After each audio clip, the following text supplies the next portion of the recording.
నమస్తే, welcome to hash tag you. నేను మీ Rajesh. CM Revanth Reddy Delhi tour కొంత హాట్ టాపిక్గా మారుతోంది. మరి సీఎం రేవంత్ రెడ్డి మరోసారి ఢిల్లీకి ఎందుకు వెళ్ళారు అనేది ఇప్పుడు ఒక చర్చ. ఎందుకంటే క్యాబినెట్ విస్తరణ తర్వాత మళ్ళీ ఢిల్లీకి ఎందుకు వెళ్ళారు అనే చర్చ చాలా సీరియస్గా పొలిటికల్ సర్కిల్స్ సాగుతోంది. ఇంతవరకు ముఖ్యమంత్రి ఎప్పుడు ఢిల్లీ వెళ్ళి వచ్చినా, ఎప్పుడు అధిష్టానం పెద్దలను కలిసినా ఖచ్చితంగా మంత్రివర్గ విస్తరణ గురించి చర్చిస్తున్నట్టుగా చెప్పుకోవడం మనకి సహజంగా సోషల్ మీడియాలో కానీ లేకుంటే మీడియాలో కానీ కథనాలు ప్రచారం జరుగుతూ ఉండేది.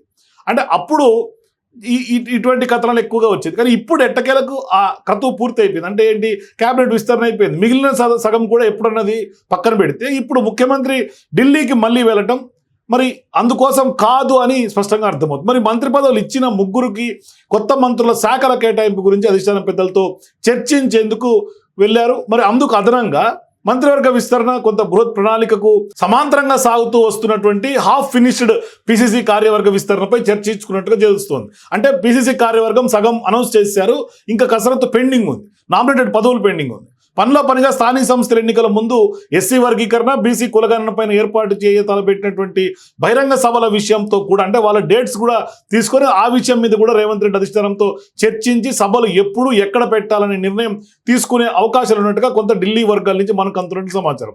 అందుకనే సీఎం రేవంత్ రెడ్డి ఢిల్లీ వెళ్ళినట్టుగా కొంత అంతర్గతికులు చెప్తున్నారు. మరి ఎందుకోసం ఆయన ఢిల్లీకి వెళ్ళినా సీరియస్గా అధిష్టానంతో చర్చలు జరిపే అవకాశాలు ఉంటాయి. మరి ఇప్పుడు సీఎం రేవంత్ రెడ్డి ప్రమాణ స్వీకారం చేసిన రోజు నుంచి ఈ రోజు వరకు 46 సార్లు ఢిల్లీ వెళ్ళి వచ్చారు. మరో 4 రౌండ్లు కొట్టి వస్తే హాఫ్ సెంచరీకి చేరుకుంటారు సీఎం రేవంత్ రెడ్డి.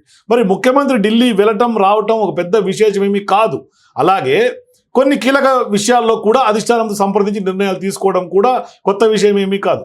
గతంలో ఉమ్మడి రాష్ట్రంలో ముఖ్యమంత్రులుగా ఉన్న కోట్ల విజయభాస్కర్ రెడ్డి కానీ వైఎస్ఆర్ వంటి ఉద్దండ కాంగ్రెస్ నాయకులు కూడా ఢిల్లీ వెళ్ళి రావటం, ఢిల్లీ కనుసరణలో పనిచేయటం, తరచూ ఢిల్లీ చక్కర్లు కొట్టడం అది ఎప్పటికీ రాజకీయాల్లో కాంగ్రెస్ పార్టీలో ఉన్నటువంటి సంస్కృతి. అయితే ఇప్పుడు ఈ ఫ్రీక్వెన్సీ పెరిగిందని చెప్పాలి. గతంలో ముఖ్యమంత్రులు 2-3 నెలలకు ఒకసారి ఢిల్లీ వెళ్ళి వస్తే ఇప్పుడు ముఖ్యమంత్రి రేవంత్ రెడ్డి నెలలోనే 2-3 సార్లు వెళ్లాల్సినటువంటి పరిస్థితి వస్తుంది.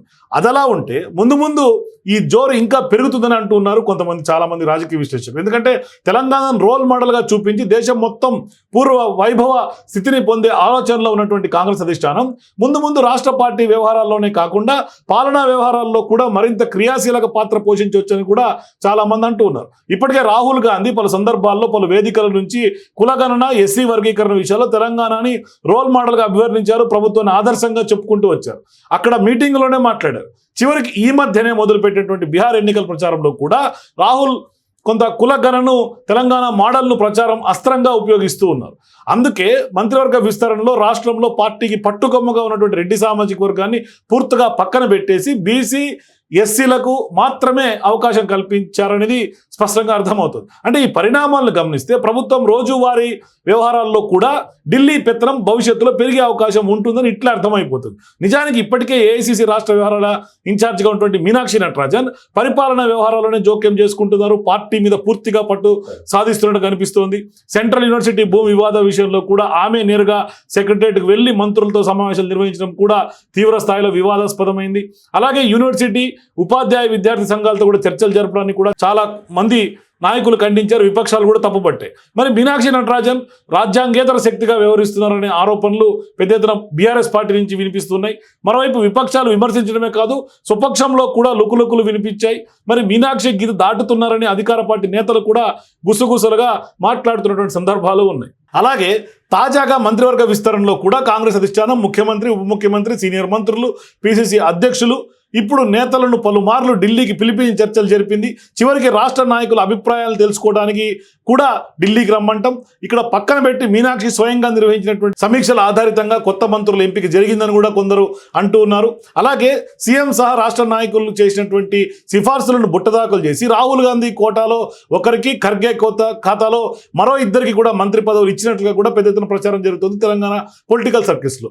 తద్వారా ఇదంతా కూడా ఢిల్లీ నుంచి వచ్చాయి ఈ లిస్టు అన్న సంకేతాలు ఎక్కువ శాతం వినిపిస్తోంది. అంటే అధిష్టానం మార్క్ ఖచ్చితంగా తెలంగాణ కాంగ్రెస్ మీద వేసుకున్నట్టుగా స్పష్టంగా అర్థమవుతుంది. అలాగే మంత్రివర్గ విస్తరణలో కూడా బెర్తులు దక్కనటువంటి వాళ్ళను, ఆశావాహులను బుజ్జగించి దారిలో తెచ్చుకునే విషయంలో కూడా మీనాక్షి నటరాజన్ చాలా స్వయంగా ఆమె రంగంలో దిగటం, ఆమె స్వయంగా బుజ్జగింపుల పర్వం తెరలేపడం, క్రియాశీల పాత్ర పోషిస్తున్నట్టుగా మనకు అర్థమవుతుంది. మరి ఇప్పుడు సీఎం కానీ సీనియర్ మంత్రుల ప్రమేయం లేకుండా వ్యవహారాలన్నీ ఆమె స్వయంగా చక్కబెడుతున్నారు. తద్వారా అధిష్టానం దూతగా, అధిష్టానం ఆశీస్సులతో ఆమె రాష్ట్ర పార్టీలోనే కాదు ప్రభుత్వంలో అట్లాగే మరో పవర్ సెంటర్గా కూడా తనను తాను ఎస్టాబ్లిష్ చేసుకుంటున్నారని కొందరు అంటూ ఉన్నారు. మరి ఈ పరిణామాలను ఖచ్చితంగా గమనిస్తే గతంతో విపక్షాలు చేసినటువంటి వ్యవహారాన్ని, అంటే వాళ్ళు విమర్శించిన విధానాన్ని ఇప్పుడు నిజంగానే రబ్బర్ స్టాంప్ ఆరోపణలకు బలం చేకూరుతుందని కూడా కొందరు విశ్లేషకులు అంటున్నారు. అంటే ఇప్పుడు ఆఖరికి ఎట్లయిపోయిందంటే క్యాబినెట్ విస్తరణ కసరత్తుకి రెగ్యులర్గా వెళ్తే ఓకే సరే, కానీ విస్తరణకు, శాఖల మార్పుకు, శాఖల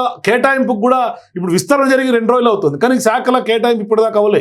దాని మీద కూడా తర్జన భర్జన, దాని మీద కూడా ఇంకా ఢిల్లీలో కసరత్తు చేయటం, మరోవైపు నామినేటెడ్ పదవులు, ఇట్లా ఏ అంశం వచ్చినా ఏది చేయాలన్నా ఆఖరికి అధిష్టానం గ్రీన్ సిగ్నల్ తప్పనిసరిగా మారుతోంది. మరోవైపు రాష్ట్ర నాయకులకి, టీపీసీసీకి, సీఎం రేవంత్ రెడ్డికి కూడా స్వేచ్ఛ లేకుండా ప్రతి ఒక్కటి కూడా అక్కడి నుంచి మానిటరింగ్ అవుతున్నటువంటి పరిస్థితులు కనిపిస్తున్నాయి. తద్వారా మీనాక్షి నటరాజన్ పూర్తి స్థాయిలో చక్రం తిప్పుతున్నారు. సీఎం రేవంత్ రెడ్డిని పదే ఢిల్లీకి పిలిపించుకుంటున్నటువంటి పరిస్థితులు ఉత్పన్నమవుతూ ఉన్నాయి. సో ఇప్పుడు గతంలో కూడా ఇదే విమర్శలు బీఆర్ఎస్ చేసింది. ఇప్పుడు ఆ విమర్శలకు అన్నిటి కూడా వాస్తవ రూపం దాలుస్తున్నారు కాంగ్రెస్ పార్టీ నాయకులు కూడా.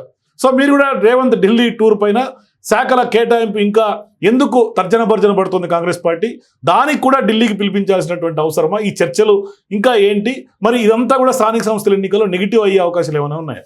మీ అభిప్రాయాల కింద కామెంట్స్ తెలియజేయండి. For more videos please watch #.